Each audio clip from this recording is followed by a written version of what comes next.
इस मूवी का नाम है पैथोलॉजी 2008। ये कहानी है कुछ ऐसे पागल डॉक्टर्स की जो आपस में एक अजीब सी गेम खेलते हैं। इस गेम में वो इंसान को ऐसी मारती थी कि कोई बता ही नहीं सकता था कि उसकी मौत हुई तो हुई कैसे। शुरुआत होती है मेन कैरेक्टर टेड को दिखाने से। कुछ वक्त पहले ही उसने अपनी पढ़ाई पूरी की और अब वो एक डॉक्टर है। इस वक्त वो अपनी वाइफ के साथ था जो उसे जाने से मना कर रही थी। दरअसल वो अपनी मेडिकल की प्रैक्टिस करने के लिए दूसरे शहर के एक हॉस्पिटल में जा रहा था। अब के बाद वो वही रहने वाला था। टेड बहुत ही ज़हीन था। मेडिकल की पढ़ाई में उसने टॉप किया था। वो फिर हॉस्पिटल पहुंच गया जहाँ उसकी मुलाकात एक आदमी से हुई जो उसे लैब में लेकर जाता है जिस लैब का नाम था पैथोलॉजी। यहाँ पर बहुत सारे डॉक्टर्स थे। लाशों को मेडिकली चेक करके उनकी चीर फाड़ कर रही थी। कुछ देर के बाद टेड यहाँ की सबसे मशहूर प्रोफेसर जो खुद भी डॉक्टर थी उनका लेक्चर लेता है। लेक्चर खत्म होते ही टेड प्रोफेसर से मिलता है क्योंकि वो उसे पहले से ही जानती थी। अगले दिन प्रोफेसर और उनके सभी डॉक्टर्स मिलकर एक बच्चे की लाश को चेक कर रही थी। उन सब में जो सीनियर डॉक्टर था जेक, वो सबको इस बच्चे की मौत की वजह बताता है कि इसकी मौत कैसी हुई होगी। टेड उसकी बातों को गौर से सुन तो रहा था और जो मौत का तरीका जेक ने बताया वो उससे सहमत नहीं था, इत्तेफाक नहीं करता और अपने हिसाब से लाश को चेक करके मौत की वजह बताता है। जिस सुनकर प्रोफेसर कहते हैं कि हाँ, जो तरीका टेड ने बताया है वही सही है, न कि जेक का। इसकी मौत ऐसी हुई है, मैं टेड से इत्तेफाक करता हूँ। ये सुनकर जेक को काफी गुस्सा आया। उल्टा सीधा बोलकर फाइल फेंककर वहाँ से चला जाता है क्योंकि आज पहली बार उसे किसी ने गलत साबित कर दिया, वो भी किसी ऐसे इंसान ने जिसे आए अभी 2 दिन भी नहीं हुए थे। काम खत्म होने के बाद टेड जब हॉस्पिटल से घर जा रहा था तो एक डॉक्टर उसे धक्का देकर कहता है कि हम में से कोई भी तुम्हें पसंद नहीं करता। ये बात उसे अजीब तो लगती है पर वो सिर्फ इसे मजाक समझकर यहाँ से चला जाता है। अगले दिन इनके पास एक और आदमी की लाश आती है चेक करने के लिए। प्रोफेसर जब लाश के बारे में बता रहा था तो अचानक लाश हिलने लगी, जो बात लाशों में आम होती है क्योंकि कुछ देर के लिए दिमाग जिंदा रहता है और उसे पता ही नहीं होता कि पूरा जिस्म मर चुका है। ये देखकर टेड उसकी गर्दन पर नोकदार चीज लेकर पेट मारता है जिससे लाश के दिमाग और जिस्म का कनेक्शन ताल्लुक आपस में टूट जाता है। काम खत्म करने के बाद टेड जब वहाँ से जाने लगा तो वो लड़का टेड के पास आया जो उसे यहाँ लाया था। वो टेड को कहता है कि मैं तुम्हारे काम से बहुत मुतासिर हूँ, तुम बहुत अच्छा परफेक्ट काम करती हो, तुम्हारी काबिलियत की वजह से ही मैं तुमसे दोस्ती करना चाहता हूँ। जिसके लिए टेड मान गया और इनकी दोस्ती हो गई। इसी वक्त टेड देखता है कि मेरे साथ काम करने वाले सभी डॉक्टर्स कहीं जा रहे हैं जो उसकी तरफ देखकर अजीब तरह से मुस्कुरा रहे थे। वो कहाँ जा रहे थे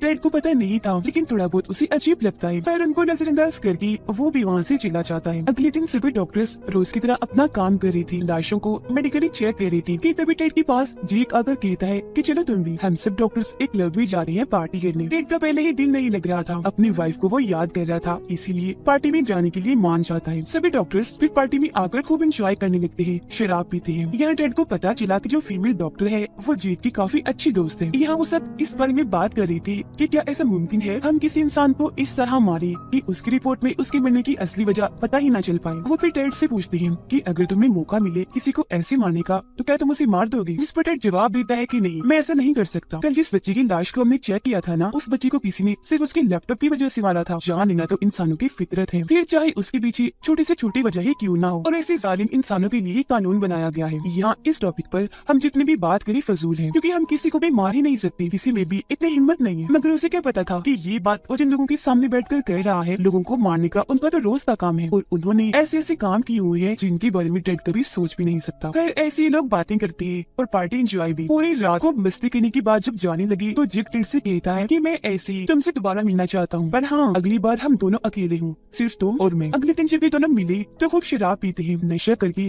तेज स्पीड में गाड़ी चलाते हैं। जेक फिर टेड को एक बिल्डिंग के पीछे लेकर जाता है। टेड यहाँ बहुत नशे में था, देखता है कि जेक एक आदमी से बात कर रहा है जो गुंडा है। घर के अंदर आकर वो एक औरत और बच्चे को देखता है। सोच में पड़ गया कि आखिर जेक मुझे यहाँ क्यों लाया है, लेकिन उसे इतना नशा था कि फौरन एक चक्कर खाकर वो गिर जाता है। अगली सुबह जब हुई तो फिर भी टेड का नशा नहीं उतरा। काम करने के लिए जब वो पैथोलॉजी लैब में आया तो देखता है कि आज मेडिकल चेक करने के लिए उस गुंडे की लाश आई है जिसे कल रात जेक बात कर रहा था, और ये देखकर तो झट से टेड का नशा उतर गया।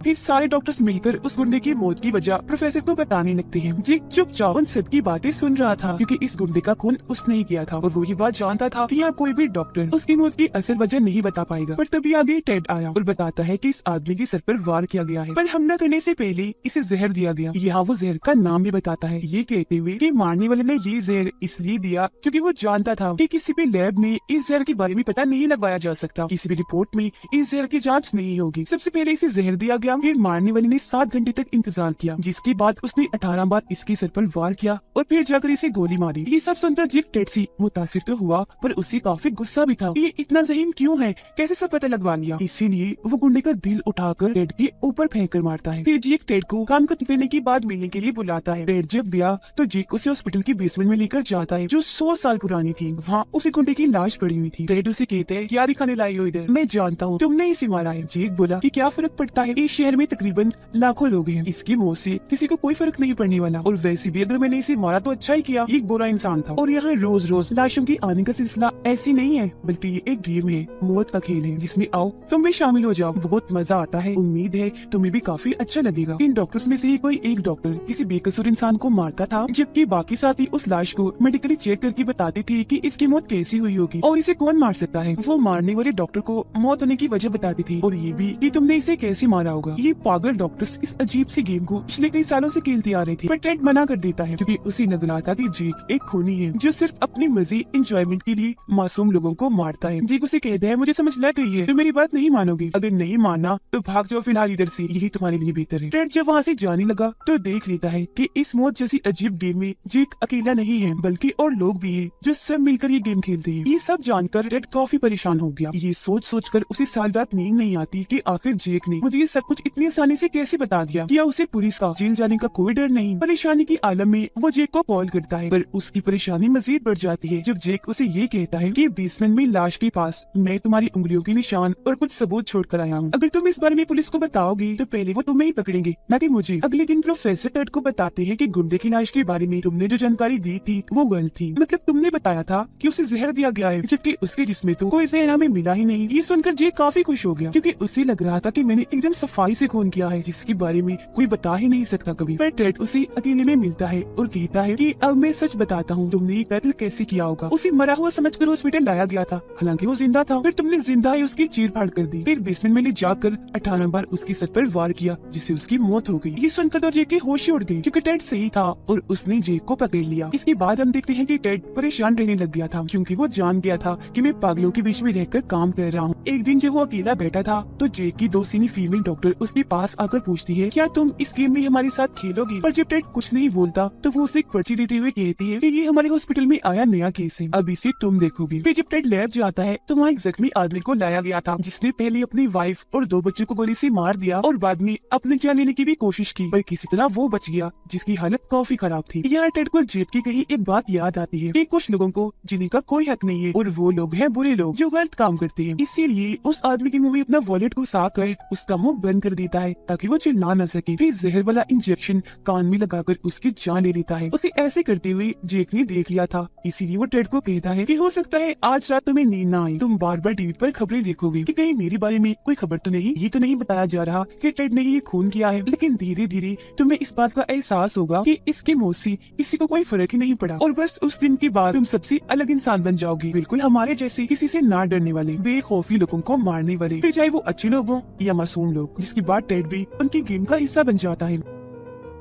एक रात वो लोग नशा करके इस गेम को खेल रही थी और आपस में अजीब तरह की हरकतें कर रही थी। टेड अपनी आंखों से ये सब देख रहा था। बेशक ये चीज अजीब थी, मगर अब उसे भी इस गेम में मजा आने लगा था। अगले दिन जब उसकी आंख खुली तो वो देखता है कि सारे लोग मुझे बेसमेंट में ही छोड़कर चले गए हैं। अब वो भागकर फौरन ऊपर आया, देखता है कि सब लोग अपना काम ऐसे कर रहे हैं, इतनी नॉर्मल है जैसे कल रात कुछ हुआ ही ना हो। अब जो जेक की दोस्त थी फीमेल डॉक्टर, वो टेड के काफी करीब होती जा रही थी। अपने साथ वो टेड को एक आदमी के घर लेकर जाती है और बताती है कि ये आदमी मेरा बाप है, जिसने बचपन में मेरी और मेरी मोम के साथ बहुत गलत किया, और अब इस गेम में मरने की अगली बारी इसकी है। मैं चाहती हूँ इसमें तुम मेरी मदद करो। ये कहते हुए वो रोने का नाटक करती है। टेड को भी लगने लगा कि इसके साथ जरूर बहुत गलत हुआ है, तो साथ देने के लिए वो मान गया। वो उस आदमी के मुंह में एक केमिकल डाल देता है जो इतना ठंडा था कि उसके फेफड़े जमकर पत्थर बन जाते हैं। फीमेल डॉक्टर ये देखकर जोर जोर से उसे मुक्के मारकर सारी हड्डियां पसलियां तोड़ देती है, जिससे वो इतना तड़पा कि मौके पर ही उसकी मौत हो जाती है। फिर उसकी लाश को चेक करने के लिए लैब में लाया गया, ताकि पता कर सके कि इसकी मौत कैसी हुई और इसे मार कौन सकता है। इस केस में खूनी को पकड़ना और मौत की वजह ढूंढना जे के लिए कोई बड़ी बात नहीं थी। वो ये तो जानता था कि इसे मेरे दोस्त फीमेल डॉक्टर ने ही मारा है, पर हैरान भी था कि इतने लंबे चौड़े ताकतवर आदमी को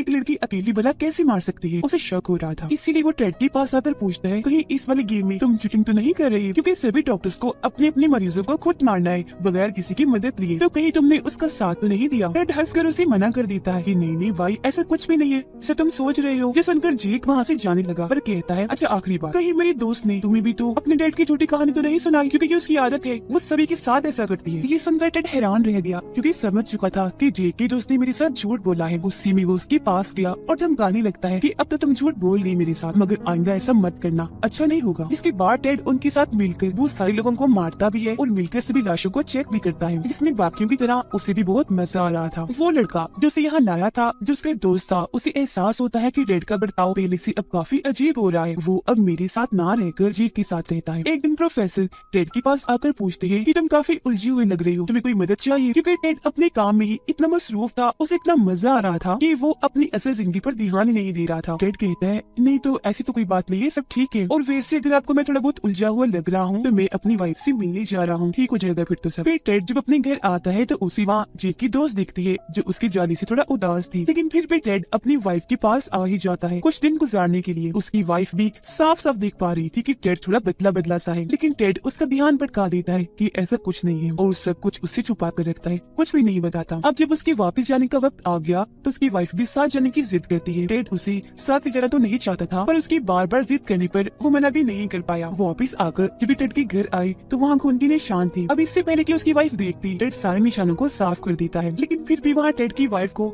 नशे के पैकेट्स मिल जाते हैं, जिस बारे में वो सवाल जवाब करने लगती है कि ये क्या है, तुम नशा करने लग गई हो। जिस पर टेड कहता है, अरे नहीं नहीं रख दो इसे, ये मेरा नहीं है, कल रात मेरे दोस्तों ने आकर यहाँ पार्टी की थी, शायद गलती से वही भूल गए होंगे। फिर अगले दिन ये दोनों पार्टी में जाते हैं, जहाँ पर जेक और बाकी के लोग भी आए हुए थे। जेक की दोस्त जब टेड की वाइफ को देखती है तो उसे जलन होने लगी, इसीलिए वो अपना मूड खराब करती सबसे अलग चली जाती है और किसी से भी बात नहीं करती। ये चीज जब जेक ने देखी तो उसे काफी गुस्सा आया, क्योंकि वो जान गया था कि इसके और टेड के बीच में जरूर कुछ ना कुछ तो है। हालांकि ये मेरी दोस्त थी। हालात बिगड़ते देखकर टेड अपनी वाइफ को लेकर चला जाता है, जिसकी बात सभी के सामने जेक अपनी दोस्त पर भड़कने लगता है और उसे उल्टा सीधा बोलकर वहाँ से चला जाता है।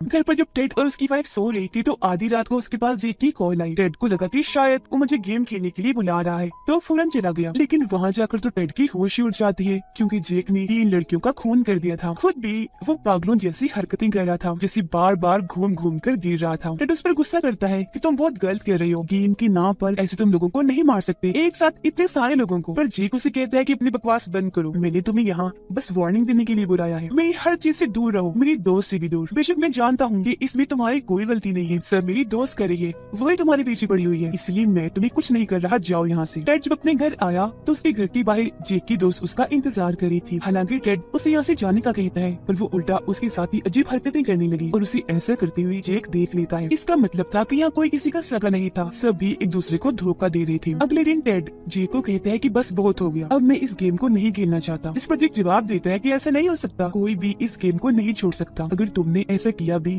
तो तुम्हें जेल हो जाएगी। वो टेड को यहाँ धमकी दे रहा था। आप भी कहते हैं, अच्छा छोड़ो इन बातों को, कल हम जिस लाश को चेक करने वाले हैं ना, उसमें तो मुझे बहुत मजा आएगा, लेकिन वो लाश तुम्हें हैरान कर देगी। इसी रात टेड अकेला ही बेसमेंट में आता है, क्योंकि उसने अब इस सब का खात्मा करने का इरादा कर लिया था। अगले दिन टेड के अलावा वो सारे लोग इकट्ठा होते हैं और टेड को अपने रास्ते से हटाने का सोचने लगते हैं। तकरीबन सभी लोग इस बात से सहमत थे कि उसे मार ही देना चाहिए। आज वाली लाश पर से जैसे पर्दा हटाया जाता है तो हम देखते हैं कि वो और कोई नहीं बल्कि जेक की दोस्त फीमेल डॉक्टर थी, जिसे जेक ने मार दिया था। उसे देखकर कोई हैरान नहीं था या किसी को भी उसके मरने से कोई फर्क नहीं पड़ रहा था, पर उसकी लाश को काट कर चेक करने के लिए ये जैसे ही लाइट्स जलाते हैं, अचानक ही वहाँ काफी बड़ा धमाका हो जाता है, जिससे हर तरफ आग लग जाती है। आग में जलने से सभी की मौत हो जाती है। अब ये सारा प्लान टेड का था, इसीलिए वो उस वक्त उन लोगों के साथ नहीं था। प्रोफेसर आकर टेड को इस हादसे के बारे में बताते हैं और ये भी कि हमें अंदर से 4 लाशें मिली है। 4 सुनकर टेड की होश उड़ गई, क्योंकि वहाँ 4 नहीं 5 लाशें होनी चाहिए थी, क्योंकि अंदर 5 लोग थे, जिसका मतलब था कि उनमें से एक अभी भी जिंदा है जो बचकर वहाँ से भाग गया। अगले सीन में हम देखते हैं कि वो आदमी और कोई नहीं बल्कि जेक ही है, जो अपना बदला लेने के लिए टेड की वाइफ के पास उसके घर जा रहा है, जहाँ वो उसकी वाइफ को मार देगा। सारी बात जानकर टेड घबरा गया, फौरन अपनी वाइफ को कॉल करने लगता है, लेकिन जब उसकी वाइफ कॉल नहीं उठाती तो वो और परेशान हो गया, फौरन अपने घर के लिए भागने लगता है। लेकिन जब तक घर पहुँचता काफी देर हो चुकी थी, क्योंकि उसकी वाइफ की मौत हो गई थी। उसे मरा हुआ देखकर टेड टूट गया, गले लगाकर फूट फूट कर रोने लगता है और इस सब का जिम्मेदार खुद को समझ रहा था। अगले दिन प्रोफेसर उसके पास आकर कहते हैं कि मुझे तुम्हारी वाइफ की मौत का बहुत दुख है। टेड कहता है कि मैं नहीं चाहता मेरी वाइफ को और कोई हाथ लगाए, तो उसकी लाश को मेडिकली चेक मैं करूंगा। जिसके बाद टेड उसकी मौत की वजह जानने के लिए अलग अलग टेस्ट करने लगता है। लाश को काट कर अपनी रिपोर्ट में वो लिखता है कि मेरी वाइफ को एक जानलेवा बीमारी थी, उसकी वजह से ही वो मारी गई। एक रात जो वो देर तक काम कर रहा था तो चुपके से जेक यहाँ आ गया और टेड पर हमला करके बेहोश कर देता है। फिर उसे होश मिलाकर कहता है कि मैं तुमसे अपनी इस हालत का बदला लेने आया हूँ जिस हालत में मैं आज हूँ। फिर वो टेड की वाइफ की रिपोर्ट पढ़कर हंसने लगता है कि ये बनाई है तुमने रिपोर्ट बीमारी वाली, वाह सच में इस बार तुम लूजर हो, तुम हार गए, मैं जीत गया, तुम पता लगवा ही नहीं सके कि मैंने तुम्हारी वाइफ को मारा है। अब इससे पहले वो टेड को भी मारता, पीछे से टेड का दोस्त आकर उसके मुंह पर केमिकल लगाकर बेहोश कर देता है, क्योंकि टेड का ये दोस्त सारी सच्चाई जान गया था। फिर टेड जेक से कहता है कि अपनी वाइफ की ये रिपोर्ट मैंने जानबूझकर गलत बनाई है ताकि मेरी वाइफ के घर वाले ये जान सके कि उसका खून हुआ है। जिसके बाद वो जेक में वो केमिकल डालता है जिसे आदमी 7 मिनट के लिए जिंदा रहता है। आदमी सब कुछ देख और समझ तो सकता है पर अपना जिस्म नहीं हिला सकता। जिसके बाद तो टेड भी अपनी सारी नफरत आगे रखकर सबका बदला लेने के लिए जिंदाइयों से काटने लगता है, जिससे जाहिर है उसे इतनी तकलीफ हुई कि तड़प तड़प कर उसकी मौत हो गई। और इस तरह से टेड ने सबको मारकर अपनी वाइफ और बाकी सबका बदला भी ले लिया। खुद अपनी गलती का भी उसे एहसास हो गया और इसी के साथ ये फिल्म इधर ही खत्म हो जाती है।